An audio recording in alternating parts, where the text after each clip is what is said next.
ఒకరోజు ఒక అబ్బాయి ఆఫీస్ కోపంలో తల్లి వడ్డించిన అన్నంలో వెంట్రుక వచ్చిందని ఆమెపై గట్టిగా అరిచి ప్లేట్ పక్కన పడేశాడు.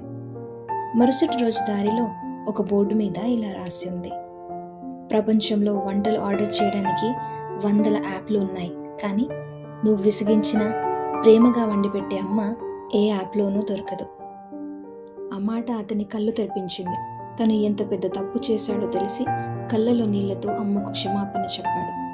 నిజానికి మనం బయట ఎవరైనా సహాయం చేస్తే ఎంతో మర్యాదగా థ్యాంక్స్ చెప్తాం, కానీ మన కోసం బ్రతికే అమ్మకో భార్యకో థ్యాంక్స్ కాదు కదా, చిన్న తప్పు దొరికితే చాలు నానా మాటలు అంటాం.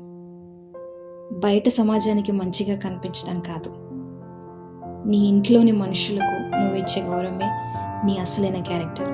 బంధాలను గౌరవించండి, గొప్పగా బ్రతకండి. వీటి నచ్చితే లైక్, షేర్ అండ్ సబ్స్క్రైబ్.